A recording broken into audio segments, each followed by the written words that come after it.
그 얘기 들어보셨습니까? 그 지행역 1번 출구의 추리보다 우리 교회 동성교회 추리가 더 예쁘고 아름답다는 걸 들어보셨습니까? 그거 보시려면은 저녁 수요와 금요 기도회 그리고 새벽 예배를 오시면은 얼마나 차이가 나는지를 보실 수가 있습니다. 꼭 이 얘기를 다른 분들에게도 전해주시기를 바라겠습니다. 우리는 지난주에 느헤미야 6장을 통해서 52일간의 느헤미야와 그리고 예루살렘에 살고 있었던 사람들이 얼마나 열심히 그 성벽을 만들었는지에 대해서 우리가 생각했습니다. 특별히 그 산발락과 도비아라고 하는 그 사람들이 온우평지로 느헤미야를 유인해 가지고 암살하려고 했지만 느헤미야는 거부했죠. 내가 거기 갈 수 없다. 내가 거기 가면 하나님의 역사가 중단이 되어지는데 내가 왜 거기 가겠냐라고 하면서 2번, 3번, 4번 거절을 했습니다. 그랬을 때에 그 산발락과 도비아가 또 어떻게 했습니까? 거짓 편지를 써서 느헤미야가 이스라엘의 왕이 되려고 한단다.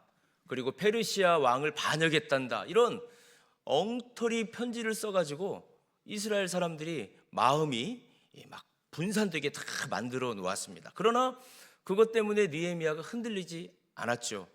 마침내 어땠습니까?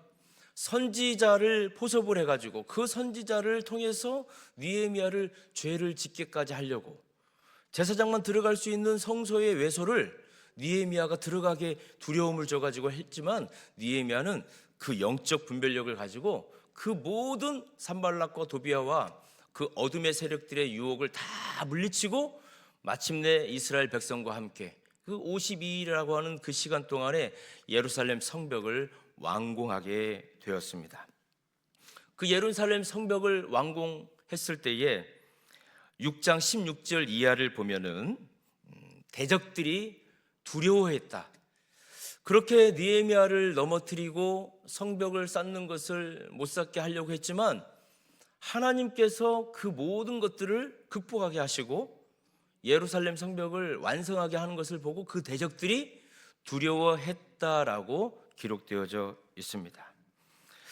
그런데 참 하나님의 역사는 이렇게 끝났는데 하나님의 은혜로 예루살렘 성벽이 완공이 됐음에도 불구하고 그 예루살렘 완공된 그 성벽 안으로 그 예루살렘 안으로 이 도비아라고 하는 사람이 끝까지 남아 있으면서 느헤미야와 그 예루살렘 공동체를 무너뜨리려고 하는 상황이 오늘 7장에 기록되어져 있는 내용입니다. 여러분, 도비아가 누구입니까? 이 도비아는 암몬 사람인데 이 도비아라고 하는 그 이름을 보면은 이 토부, 그러니까 기뻐하셨다. 하나님께서 이 세상을 창조하시고 기뻐하셨다라고 했을 때 이 토부라는 단어를 쓰거든요. 심히 예쁘고 심히 기뻐했고 즐거워하셨다라고 하는 이 토부와 하나님을 우리는 엘이라고도 하고 야다고도 하는데 이 토부 야가 합쳐진 게 이 도비아입니다. 그러니까 이 도비아가 암몬 사람이지만 하나님은 선하시고 하나님은 위대하시고 하나님은 기뻐하십니다라고 하는 그런 이름을 가지고 있는 사람이 이 도비아인데 겉모양은 하나님을 찬양하고 하나님을 위대하다라고 말은 하지만 그 속은 믿는 자를 넘어뜨리려고 하고 이스라엘을 무너뜨리고 예루살렘 지어져 있는 성벽을 어떻게든지 무너뜨리려고 하는 사람이 이 도비아였습니다. 이제 이 예루살렘 성벽이 완성이 됐어요. 어떻게 보면 하드웨어가 완공이 된 거죠. 그 예루살렘을 튼튼하게 지탱할 수 있는 성벽이 만들어졌기 때문에 그렇습니다. 그런데 예레미야는 이 하드웨어보다 소프트웨어, 그 예루살렘 성전 안에 그 영적인 질서, 영적인 예배를 세우는데 더 집중해야 된다라고 하는 것을 느헤미야는 알게 되었습니다. 왜요? 진짜 싸움은 지키는 것이 진짜 싸움이기 때문에 이제 그 성벽 안에 예루살렘 성전과 예루살렘에 거하고 있는 그 이스라엘 백성들을 지키는 것이 정말 중요하기 때문에 이 느헤미야는 한순간도 방심할 수가 없었던 것입니다. 하나님께서는 그 예루살렘 성벽 자체를 짓는 것이 목적이 아니었기 때문에 그렇죠. 그 예루살렘 성벽은 예루살렘을 그냥 방어하기 위한 기본적인 시설이었지 목적이 아니었다는 것입니다. 하나님께서는 그 예루살렘 성벽을 짓게 하심으로 인해서 정말 그 예루살렘 안에서 그곳에 거하고 있는 이스라엘 백성들이 안전하고 하나님께 예배를 잘 드릴 수 있도록 만들어 주시는 것이 목적이었기 때문에 그렇습니다. 결국 최고의 보안 시스템은 성벽이 아니라 그 성벽 안을 어떻게 지키느냐, 이 영적인 시스템을 어떻게 우리가 만들어 놓느냐에 따라서 원수들이 온다 할지라도 우리가 방어할 수 있고 차단할 수 있는 것입니다. 느헤미야가 52일간의 치열한 전투와 노동 끝에 드디어 성벽을 완공했습니다. 이제 문짝을 다는 거예요. 문짝을 달고 빗장을 질렀어요. 그 성문에 문짝을 달고 성문을 닫고 빗장을 탁 질러가지고 이제 바깥에서 아무리 흔들어도 이 성문이 열리지 않을 정도까지 만들어 놓은 것입니다. 자, 그렇다면 우리가 상식적으로 생각하는 것이 있습니다. 이렇게 성벽이 지어지고 문짝이 달아지고 빗장을 했으면 이제 그 성벽을 지킬 군사령관을 먼저 세워야 되잖아요. 그리고 치안을 담당할 예를 들어서 뭐 경찰, 국장 이런 사람들을 딱 세워야 될 텐데 느헤미야는 그런 사람들을 먼저 세우지 않았다는 것입니다. 우리 1절 말씀을 같이 한번 읽겠습니다. 시작. 성벽이 건축됨에 문짝을 달고 문지기와 노래하는 자들과 레위 사람들을 세운 후에, 여러분 보십시오. 우리의 상식을 벗어난 행동을 지금 느헤미야가 하고 있는 것입니다. 문지기 그리고 노래하는 자 레위 사람을 먼저 세웠다는 것입니다. 노래하는 자는 누구입니까? 찬양대를 먼저 세웠다는 거예요. 그리고 그 문을 지키는 문지기를 세웠고 레위 사람들 예배의 봉사자들을 먼저 세웠다는 것입니다. 여기에는 굉장히 영적 원리가 숨어져 있습니다. 느헤미야는 정확히 알고 있었습니다. 성벽을 쌓는 것이 이스라엘의 목적이 아니었다는 거예요. 그 성벽을 쌓는 것이 하나님이 원하셨던 목적이 아니었다는 것입니다. 성벽을 쌓는다는 것은 안전하고 좀 잘 먹고 편안하고 잘 자고 우리는 그 성벽이 쌓여지면 그럴 거라고 생각을 하는데 하나님께서는 성벽을 쌓는 이유는 온전한 예배를 드리기 위해서 성벽을 쌓게 하신 것입니다.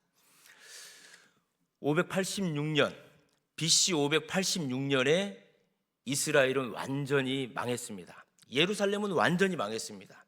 바벨론이 1차 침공, 2차 침공, 3차 침공을 해서 BC 586년에 이스라엘은 완전히 망했어요.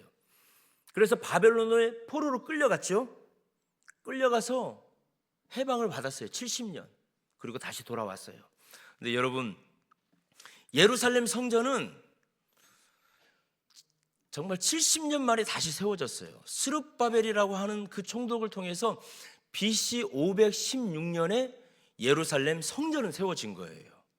성전은 세워졌는데 예루살렘 성벽은 없기 때문에 이방 사람들, 사마리아 사람들, 그리고 이스라엘 주변에 있는 많은 원수들이 수시로 예루살렘을 쳐들어오는 거예요. 안식일날 예배를 드리고 있을 때 예배에 집중하지 못하도록 쳐들어오는 거예요. 그리고 사람들이 그 예배를 드릴 수 있도록 집중할 수 없는 일들이 막 생기는 거예요. 무려 몇 년 동안? 72년 동안 예루살렘 성벽이 없었던 거예요. 성전은 지어져 있는데 성벽이 없었다는 거예요. 중심은 있었어요. 성전은 있었어요. 그런데 경계가 없었다는 거예요. 성벽이 없었다는 거예요. 그래서 누구든지 왔다 갔다 하는 거예요. 예를 들자면 예배를 딱 드리고 집중해야 되는데 그냥 동네 사람들이 예배를 드리고 있는데 이 예배당에 와가지고 누구 엄마 있어요? 뭐 좀 살려고 하는데 안 팔아요? 하면서 예배를 집중하지 못하도록 72년이라고 하는 세월 동안 성벽이 없으니까 이 예배당에서 예배가 제대로 드려지지 않았다는 겁니다. 또 어땠습니까? 예배는 드렸으나 세상과 구별이 없었다는 거예요. 온전한 예배 가운데 하나님의 임재를 경험하지 못했던 그 예배가 72년 동안 그냥 성벽도 없이, 성전은 있지만, 그리고 이 도비아와 같은 사람이 계속 이 성전에 왔다 갔다 하면서 하나님께 예배를 드리지 못하도록, 집중하지 못하도록 그런 방해의 시간이 있었다는 것입니다.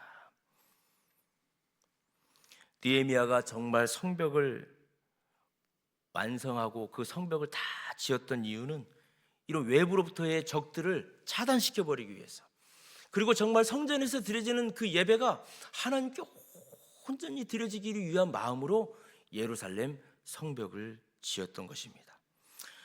위런 웨어스비 목사님이 계십니다. 이 위런 웨어스비 목사님께서 이런 말씀을 하셨는데 우리 같이 한번 읽도록 하겠습니다. 시작. 도시를 건설하는 것은 쉽다. 그러나 거룩한 도시를 유지하는 것은 어렵다. 느헤미야가 노래하는 자들과 레위인들을 먼저 세운 것은 예루살렘의 생명력은 군사력이 아니라 예배력에 있음을 선포한 것이다. 하나님을 찬양하는 소리가 성벽 안에 울려 퍼질 때 그 성벽은 비로소 철옹성이 된다. 아멘. 여러분, 이것이 바로 핵심입니다. 예배가 회복되지 않으면 아무리 성벽을 쌓아놨다 할지라도, 그것이 아무리 두껍다 할지라도 그것은 거대한 감옥일 뿐이라는 거예요. 하나님과의 관계가 뚫려 있는데 그 성벽이 무슨 소용이 있겠습니까? 그러나 느헤미야는 물리적인 방어막을 치기보다 영적 방어막, 영적 예배 시스템을 세워야 된다는 것이 느헤미야의 중심에 있었습니다. 여기서 우리는 영적 생활 방역의 첫 번째 단추는 철저한 생활 예배자가 되어야 된다는 거예요. 누가요? 한 사람 한 사람이, 성도 한 사람 한 사람이 철저한 예배자로서 세워져 있을 때에 온전한 예배가 드려지고 온전한 성전이 세워지고 그 성벽에 의미가 있다는 것입니다. 저도 최근에 감기에 잘 안 걸리는데 이상하게 기침이 자꾸 나오고 그러더라고요. 가끔 몸도 으시라고. 그래서 이제 병원에를 갔습니다.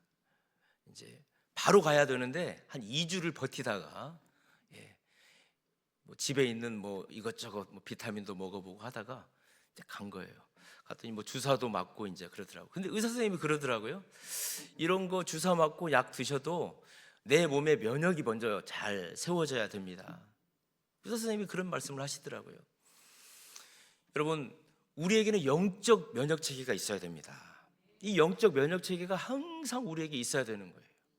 그래서 우리가 예배를 드리고 기도하고 전도하고 훈련받자고 하는 그 이유가 그런 시간 자리에 우리가 옴으로 인해서 나도 모르는 사이에 영적 면역 체계가 세워지는 거예요. 지난 한 15주 정도 우리 안수 집사님들, 권사님들이 1:1 제자 양육 성경 공부를 했거든요. 제가 봤을 때에는 저는 열심히 막 공부를 하고 막 일주일 동안 막 가르치려고 막 준비를 하는데 저랑 이제 눈이 마주쳐 가지고 계신 안수 집사님들, 권사님들 보면 목사님 빨리 좀 끝내주세요. 막 그런 느낌이 막 이제 오는 거예요. 그런데 제가 그런 눈빛을 보면서 빨리 끝냈겠습니까? 안 끝냈겠습니까? 안 끝내죠. 저는 정해진 시간이 있고 더 막 기도하는 거죠. 왜요? 영적 면역 체계를 계속 주는 거예요. 2번, 3번은 힘들었지만 실은 10번째, 12번째에는 몸이 와 있는 거예요. 우리 안수 집사님들, 권사님 보면 제가 너무 감사하더라고요. 퇴근하고 식사도 못하고 막 달려오는 것을 제가 보거든요. 그러면서 제가 느끼는 거예요. 야, 영적 면역이 조금씩 생기고 있구나. 12번 하고 13번 하고 14번. 하나님 감사합니다. 이번에 75명이 수료하는데 이 75명이 다 양육제 돼가지고 또 16주간 한 번 더 하게 하여 주시옵소서. 그러면 또 영적 면역이 생길 것입니다. 저는 그런 기도하고 있는 거예요. 여러분, 오늘 금요 심야에 이렇게 나올 수 있는 것은 영적 면역 체계가 이미 우리에게 있기 때문에 그래요. 이 금요일은 내가 텔레비 보고 친구 만나는 게 아니라 하나님 말씀 듣고 기도하고 찬양하고 주님 앞에 내가 나아가야 되겠다. 영적 면역 체계 시스템을 지금 우리가 계속 만들고 있습니다. 우리가 이 세상을 살다 보면 죄의 바이러스가 너무나도 많이 있습니다. 음욕, 탐욕, 미움, 거짓, 오해, 그리고 하나님을 대적하는 세속적인 가치관, 이런 것들이 끊임없이 우리에게 막 밀려 들어오거든요. 그런데 성벽을 쌓아가지고 차단하는 것도 중요하지만 더 중요하지만 우리가 틈새를 안 열어주는 거예요. 그래서 영적으로 그것을 다 차단해 가면서 영적 기초 체력을 내가 막 가지고 영적 면역 체계를 갖고 있을 때 그것들이 오더라도 그냥 밀어낼 수 있는 거예요. 열어주지 않는 거예요. 이 면역이 어디서 생깁니까? 개인 생활 예배에서 생긴다는 거예요, 여러분. 저는 우리 아이들 오늘 같이 사교구 1, 2주고 나와가지고 찬양하고 이런 자리가 우리 아이들에게 어릴 때부터 영적 면역 체계를 넣어주는 거라고 저는 생각합니다. 굉장히 우리 아이들은 오늘 귀한 영적 주사를 맞은 거예요. 오늘 이 방송을 또 유튜브라든지 여러 상황으로 보고 계시는 분들도 있을 수도 있지만은 우리가 예배의 관람자가 돼서는 안 되고 우리가 그 예배의 현장으로 우리가 와서 같이 느끼고 이 하나님이 부어주시는 은혜를 경험할 수 있다는 것은 한량없는 하나님의 은혜인 줄 믿습니다. 여러분이 매일 큐티를 하는 이유도 영적 식사를 우리가 하는 것이죠. 그래서 매일 말씀과 기도와 하나님이 부어주시는 그 은혜를 우리가 공급받는 것입니다. 느헤미야는 알았던 거예요. 이 성벽에 문짝을 달고 빗장을 치를 때에 제일 먼저 세웠던 사람들이 문지기였습니다. 그 문지기에게 명령을 하는데 그냥 아침에 해가 떴다고 그래서 그 문을 열어주지 말라는 거예요. 그 문지기가 문을 언제 열어주냐에 따라서 적군들이 들어올 수도 있거든요. 느헤미야는 그런 거예요. 해가 중천까지 뜰 때까지 문을 열지 말아라. 완전히 해가 떴을 때에 적군인지 아군인지 분별할 수 있을 때에 그때 문을 열어라 라고 말하는 거예요. 그리고 노래하는 자들, 하나님께 찬양하는 자들, 그리고 예배에 협력하는 레위인들을 먼저 세우라고 했던 것입니다. 사랑하는 성도 여러분, 우리 가정에 예배가 살면 우리 가정이 회복될 줄 믿습니다. 우리 가정에서 예배가 다시 살아나면 우리의 자녀가 하나님 앞에 나올 줄 믿습니다. 그리고 예배가 살면 내 자신이 하나님 앞에 나올 수 있는 것입니다. 느헤미야는 이렇게 영적인 예배를 먼저 회복을 시킨 겁니다. 그리고 나서 이제 이 예루살렘을 지킬 행정과 그리고 그 예루살렘을 지킬 그 군사, 안보를 책임져 줄 수 있는 사람을 택하게 되어지는데 2절 말씀을 보면 그 느헤미야의 동생 하나냐, 그 느헤미야의 동생 하나니와 영문을 지킬 하나냐, 이 두 사람을 리더로 세우는데 느헤미야의 동생이 있습니다. 이 하나니라고 하는 느헤미야의 동생이 있는데 우리는 이렇게 생각할 수 있어요. 아니 자기 동생을 그렇게 요긴한 자리에다가 해주면 느헤미야 때부터서 이렇게 자기 식구들을 이렇게 심는 그게 있었나? 우리는 이렇게 생각할 수도 있는데 그렇지 않습니다. 느헤미야의 동생이었던 이 하나니는 예루살렘을 다녀왔던 사람이에요. 이 페르시아에 있을 때. 그래서 그 예루살렘의 실정과 상황을 다 보고 와가지고 그 페르시아에 있는 자기 형 느헤미야에 와가지고 예루살렘이 지금 이런 상황입니다 라고 하는 것들을 이야기해 줌으로 인해서 느헤미야가 나도 예루살렘으로 가야 되겠다라고 하는 마음을 먹게 해줬던 사람이 이 하나니입니다. 그리고 이 하나니는 느헤미야가 총독을 12년 동안 할 때에 녹을 받지를 않거든요. 그 녹을 받지 않지만은 그 형을 도와가면서 그 형이 그 총독의 일을 감당할 수 있도록 가장 곁에서 응원해주고 기도해줬던 사람이 이 하나니였습니다. 그래서 이 느헤미야는 이 하나니를 그 영문을 지키고 그리고 그 행정을 같이 해줄 수 있는 사람으로 세우고 하나니라고 하는 사람을 또 세웠는데 이 하나니는 어떤 사람이었냐면 하나님 앞에 충성된 사람이었다라고 오늘 성경은 말하고 있습니다. 저는 이 충성된 사람이라고 하는 이 단어를 보면서 너무 감격했습니다. 그렇구나. 하나님께서는 오늘도 우리를 충성된 사람을 찾고 있구나. 그 자리에서 그 일을 묵묵히 해내고 있는 충성된 사람을 찾고 있구나. 여러분, 이 충성이라고 하는 것은 무엇입니까? 하나님을 경외하는 자만이 이 충성이라고 하는 단어를 쓸 수 있습니다. 찰스 스윈들 목사님께서는 이런 말씀을 하셨습니다. 하나님은 재능이 아니라 성품을 찾는데 세상은 얼마나 능력이 있는가를 묻지만 하나님은 얼마나 충성스러우신가를 묻는다는 것입니다. 하나냐가 뽑힌 이유는 전술 전략 능력이 충분해서가 아니라 하나님을 두려워할 줄 아는 거룩함을 가지고 있었기 때문이다. 하나님을 두려워하는 자만이 세상의 위협을 두려워하지 않는다. 여러분, 이것이 핵심입니다.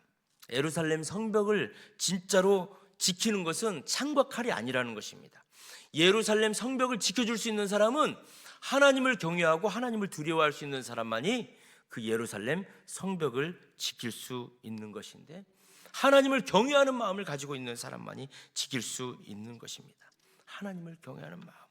사랑하는 성도 여러분, 하나님을 경외하는 마음이 저와 여러분에게 있길 주님의 이름으로 축원합니다.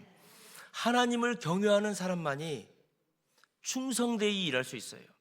하나님을 경외하는 사람만이 아니요라고 말할 수 있는 거예요. 아니요라고. 왜요? 하나님 말씀을 붙들고 살아가기 때문에 그렇습니다. 느헤미야가 성문을 걸어 잠그라고 했던 것처럼 오늘 우리는 교회와 가정에 거룩한 진리를 지키기 위해서 거룩한 패시성을 우리는 가져야 될 때가 있습니다. 오늘 우리 권사님 기도도 해주셨지만은 우리 교회에서 거룩한 폐쇄성을 가져야 되는 게 있어요. 그리고 우리 대한민국을 위해서 거룩한 폐쇄성을 가져야 되는 게 있습니다. 내줘서는 안 되는 것들이 있는 거예요. 포괄적 차별금지법이라고 하는 것을 우리는 너무 잘 알고 있습니다. 겉으로는 인권, 사랑을 우리가 포장하고 있지만 그 속에는 하나님의 창조 질서를 무너뜨리려고 하는 굉장히 고도의 악한 사단의 계략들이 들어있는 것입니다. 창조 질서를 정면으로 도전하고 있는 그 영적 바이러스들이 이것을 열어주면은 우리 교회와 사회 안으로 들어오는 거예요. 저는 작년, 재작년 독일에서 목사님들이 몇 분이 오셨어요. 그리고 미국에서도 오셨는데 그 독일 목사님과 미국 목사님들이 한결같이 하셨던 말씀이 있었어요. 괜찮을 줄 알았다는 거예요. 그 정도는 열어줘도 그게 오히려 사랑하는 것인 줄 알았다는 거예요. 그래서 포괄적 차별금지법을 열어준 거예요. 독일에서도 열어주고 미국에서도 열어준 거예요. 그런데 어떻게 됐습니까? 10년, 15년, 20년 후에 어떻게 돼버렸습니까? 교회는 다 무너져 버렸습니다. 우리 아이들은 다 교회를 떠나버렸습니다. 하나님의 창조 질서는 이미 유럽 쪽에서는 다 무너졌습니다. 왜입니까? 거룩한 폐쇄성을 우리가 지키지 않았기 때문에 그렇습니다. 이것은 단순히 누구를 미워하거나 차별하기 위한 것이 아니죠. 이 법이 통과되면 진리의 문이 열어져 버리기 때문에 그런 것입니다. 창세기 1장 27절 말씀은 분명히 하나님이 우리에게 말씀하셨어요. 하나님이 자기 형상 곧 하나님의 형상대로 사람을 창조하시되 남자와 여자를 창조하시고라고 말씀하셨습니다. 이것이 하나님의 창조의 질서입니다. 그런데 이 성별은 하나님이 우리에게 주신 선물이에요. 내 기분에 따라서 내 취향에 따라서 내가 바꿀 수 있는 게 아니라는 것입니다. 이 문을 열어주는 순간 하나님이 만드신 남자와 여자를 떠나서 제3의 성이 있는 거예요. 분류할 수 없는 성을 우리가 인정해 줘야 되는 거예요. 오늘 내가 여자라고 느끼면 여자가 되는 것이고 내일 내가 남자라고 느끼면 남자가 되는 거예요. 이건 과학도 아니죠. 이건 진리도 아니죠. 성경의 말씀을 정면으로 위반하는 거죠. 이 문이 열리면 여러분 가장 피해를 보는 사람이 누굽니까? 우리의 자녀들이에요. 우리의 자녀들. 다음 세대입니다. 학교에서는 그럴 거예요. 너 남자니 여자니 아직 결정하지 않았어? 괜찮아. 네가 선택하고 싶은 거 선택해. 저는 이미 그걸 느껴봤어요. 제가 미국에 있는 동안에 이런 일들이 학교 안에서 가르쳐지더라고요. 그리고 목사님께서 설교하고 있는데 죄에 대해서, 동성애에 대해서 했더니 그냥 목사를 찍고 내려가는 거예요. 그런 설교하면은 신고가 되어지는 거예요. 자녀들이 말입니다. 아빠 엄마 신고해요. 너무너무 가슴 아픈 일들을 제가 많이 목격했어요. 그런데 우리나라 곧 그렇게 된단 말입니다. 왜요? 우리가 열어주면 지금 이 시대의 마지막으로 우리가 지켜낼 수 있는 시대예요. 한참 자라나는 우리 아이들에게 성 정체성을 막 혼란스럽게 해줄 거예요. 이런 일들이 통과가 되면 멀쩡했던 우리의 가정이 막 해체가 될 겁니다. 부모가 자녀에게 올바른 성경을 가르칠 수도 없어요. 그것이 그러면 차별이 되고 혐오가 되기 때문에, 그러면 부모가 자녀를 양육하는 그것도 박탈해 갑니다. 여러분이 잠잠하면 우리 아이들이 학교에서 동성애가 정상이라고 하는 것으로 인식을 하고 그렇게 살아가는 것입니다. 여러분이 빗장을 지르지 않으면 이제 우리의 손주들이 태어나가지고 뭐라고 하는 줄 아세요? 엄마, 아빠, 할아버지, 할머니 이게 아니에요. 부모 1, 부모 2, 할아버지 1, 할아버지 2 이렇게 되는 거예요. 교회가 이 문을 단단히 닫고 빗장을 걸어야 하는 이유는 우리가 편협해서가 아닙니다. 사랑하는 우리의 자녀들을 지켜주기 위해서, 독이 든 사과를 맛있는 사과라고 우리가 이야기하면서 사랑을 우리 자녀들에게 줄 수 없는 것 아닙니까? 그것을 막는 것을 혐오라고 말할 수 없어요. 그것은 바로 사랑이고 보호인 것입니다. 그래서 우리는 이 하나냐와 같은 사람이 필요한 거예요. 왜요? 남들이 다 좋다라고 말할 때에 아니야, 그거 하나님 말씀대로 우리가 살아가야 되는데 그거 아니야 라고 말할 수 있는 하나냐와 같은 사람이 있어야 된다는 것입니다.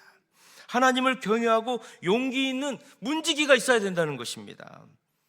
성도 여러분, 저와 여러분이 여러분의 가정에 충성된 문지기가 되길 주님의 이름으로 축원합니다. 우리 교회에도 이런 충성된 문지기가 있어야 되는 것입니다. 여러분, 문이 열려 있을 때에 이 문을 열어주고 닫아줄 수 있는 충성된 하나님과 같은 사람이 있어야 되는 거예요. 하나님을 경외하는 사람, 하나님의 말씀을 생명처럼 지키는 사람이 있어야 하는 것입니다.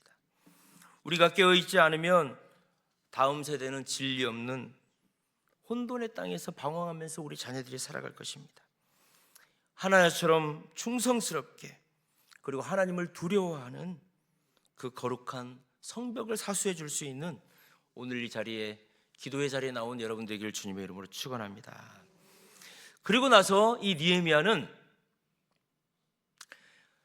그 예루살렘 성벽에 거하고 있는 사람들을 계수를 하게 된 겁니다. 어느 족속에서 몇 명이 있고 누가 있는지를 그 계수를 하게 되는 거예요.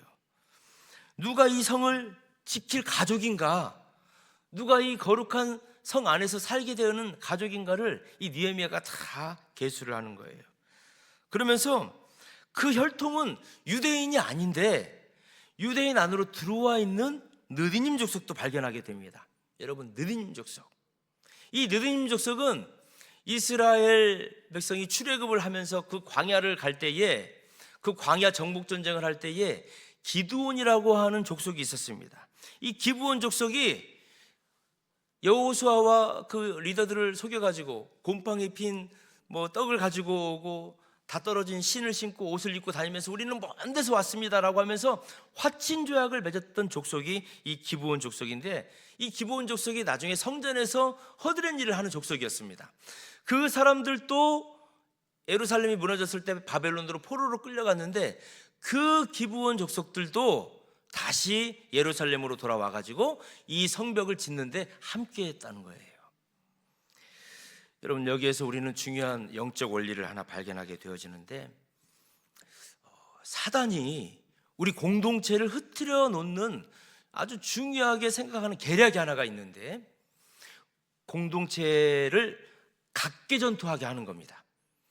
교회 안에서 예배를 드리는 성도들을 각계전투하게 다 흐트러 놓는 거예요. 이게 지금 사단이 쓰는 전략이라는 것입니다. 예를 들자면 이런 거예요. 교회에 와서 예배를 드리는데 남선교회는 가입하지 마, 여전도회는 가입 안 해도 돼, 안수집사회에 안 나가도 돼, 구역모임 안 해도 돼, 너 혼자만 잘 믿으면 돼. 어떻게 보면 사단이 쓰는 계략이라는 거예요. 왜 그런 줄 아십니까? 나 혼자 있으면 내가 지금 신앙생활을 정확하게 하고 있는지, 내가 가야 되는 방향을 정확하게 가야 되는지 우리가 잃어버릴 때가 있어요. 그러나 우리가 공동체 안으로 들어오면 약간 부딪힘이 있고 서로 마음이 좀 상하기도 하지만은 그러는 가운데 한 방향을 우리가 볼 수 있고 또 내가 무엇이 모져 있어가지고 좀 깎아내야 될 것이 하나님이 무엇인지를 보여줘서 나의 모져 있는 마음들이 좀 다듬어지면서 하나가 되어지는 그 기쁨을 우리가 누리게 되는 거거든요. 그래서 여러분, 나 혼자 신앙생활 잘하면 돼 라고 하는 것을 이제는 벗어버리기를 바랍니다. 하나의 공동체가 되어서 한 뜻이 되어서 가는 게 중요한 거예요. 아무리 잘 타는 장작도 그것을 떨어뜨려 놓으면은 금방 꺼집니다. 그러나 작은 나무가지라도 그것을 모아놓으면 화력이 세지는 거예요. 산을 태울 수 있는 불까지라도 그것이 만들어질 수 있는 것입니다. 그 나치 히틀러에 대항하면서 끝까지 하나님 나라의 말씀을 선포했던 존 해퍼 목사님이 계십니다. 이 보네포 목사님께서 신도의 공동생활이라고 하는 그런 책을 하나 만들어 놓으셨는데, 이 신도의 공동생활에서 이 보네포 목사님이 이렇게 말씀했습니다. 제가 한번 읽어드려 보겠습니다. 그리스도인들은 형제의 육체적 현존을 필요로 한다. 홀로 있는 자는 자신을 기만하기 쉽지만 공동체 안에 있는 자는 진리 안에 거하게 된다. 성도가 함께 모이는 것은 이 땅에서 누리는 천국의 예고편이다. 사랑하는 성도 여러분, 어떤 분들은 저에게 이렇게 말하기도 합니다. 목사님, 마음은 있는데 너무나도 바빠서 제가 그 일을 감당할 수가 없습니다. 마음은 있는데 제가 너무나도 일이 바빠서 기도의 자리에, 예배의 자리에 참 오기가 힘듭니다 라고 말하는 분들이 계세요. 종종 계세요. 그런데 저는 어떤 목사님께서 이런 말씀을 하시더라고요. 그 말씀을 듣고 가슴이 정말 찔렸습니다. 지금은 돌아가셨는데 그 목사님께서 이런 말씀을 하셨어요. 사람이 바쁘다고 하는 것은 다 거짓말이다. 정말로 내가 만나고 싶은 사람이 생겨봐라. 새벽 2시라도 시간을 내서 그 사람 만난다. 마음이 없으니까 바쁘다고 항상 우리는 말한다. 여러분 좀 동감하십니까? 지금 하나님 나라에 가셨는데 어떤 목사님께서 그 말씀을 하신 거예요. 어떻게 우리의 전곡을 꼭 이렇게 찌르는 말씀인지 모르겠습니다. 세상에서 우리가 돈을 벌고 또 내가 중요하다고 생각되는 일은 어떻게든지 시간을 내서 우리가 다 그거 하지 않습니까? 그런데 정작 내 영혼을 살리는 일, 그리고 성도 간의 교제하는 일에서, 그리고 기도하고 예배하는 일에는 우리가 얼마나 바쁘다는 핑계를 많이 대는지 모르겠습니다. 이것은 바쁜 게 아니라 우리의 영적 우선순위가 바뀌어져 있다는 것이죠. 사랑하는 성도 여러분, 살기 위해서 저와 여러분 공동체 안으로 들어오기를 주님의 이름으로 축원합니다. 서로의 안부를 좀 이제 묻고 아픔도 좀 나누고 함께 울어주고, 그런 끈끈한 영적인 연대가 우리 동성교회 공동체 안에서 일어나기를 주님의 이름으로 축원합니다. 옆에 계신 분 한번 얼굴 쳐다보세요. 옆에 계신 분 보세요. 그리고 인사 한번 하겠습니다. 당신이 가장 강력한 방역 시스템입니다. 바로 내 옆에 계신 분도 예수의 생명을 가지고 있는 분이에요. 말씀을 정리하겠습니다. 느헤미야는 52일 동안 그 예루살렘 성벽을 완전하게 다 만들었죠. 그런데 그 너머에 느헤미야는 준비하고 있었던 것이 있었습니다. 무엇을 준비했습니까? 예배의 회복을 준비하고 있었습니다. 그 성벽을 튼튼하게 지었던 이유는 성전을 지키기 위해서였던 거예요. 그 성전에서 예배를 제대로 드리기 위해서. 그 성벽이 없었기 때문에 수많은 원수들이 예배를 드릴 때마다 그 성전 안으로 막 들어와서 예배를 방해했기 때문에 느헤미야는 성벽을 만든 이유는 우리의 삶의 자리에서 예배가 회복되어지고 영적인 면역 체계를 이스라엘에게 주기 위해서 성벽을 세웠던 것입니다. 그리고 느헤미야는 거룩한 문지기를 먼저 세웠다는 거예요. 그 문지기에게 명령하는 거예요. 문을 아무 때나 열어주지 말아라. 해가 중천에 떴을 때에만 그 문을 열어야 된다. 그리고 그가 적인지 원수인지 분간해야 된다. 사랑하는 성도 여러분, 우리가 내어줘야 될 것이 있고 절대 내어줘서는 안 되는 것이 있습니다. 생명의 진리의 말씀, 하나님의 창조 질서, 하나님의 말씀으로 이 세상을 바라보는 그 프리즘을 우리가 결코 놓쳐서는 안 되는 거예요. 우리가 빗장을 걸어 잠궈야 될 때는 확실히 잡아야 되는 거예요. 영적인 폐쇄성을 우리는 완전히 가져야 우리가 살 수 있는 것입니다. 그리고 공동체가 연합되는 거예요. 나 혼자 신앙생활을 하는 것이 아니에요. 우리의 성도들이 한 명 한 명이 모였을 때에 그 성령의 은혜와 성령의 충만함이 모아졌을 때에 예배가 회복되어지고 우리의 가족이 회복되어지고 우리의 구역이 회복되어지고 이 동두천이 회복될 줄 믿습니다.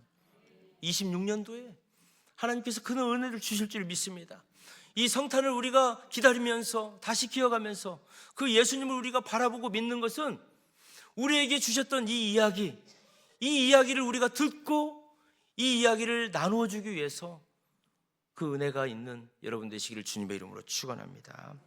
이 세 가지의 영역, 방역, 수칙이 우리들에게 지켜질 때에 우리의 가정과 교회와 우리의 공동체가 다시 일어날 줄 믿습니다. 기도하겠습니다. 하나님 아버지, 눈에 보이는 성벽보다 더 중요한 것은 그 안을 채우는 사람임을 깨닫습니다.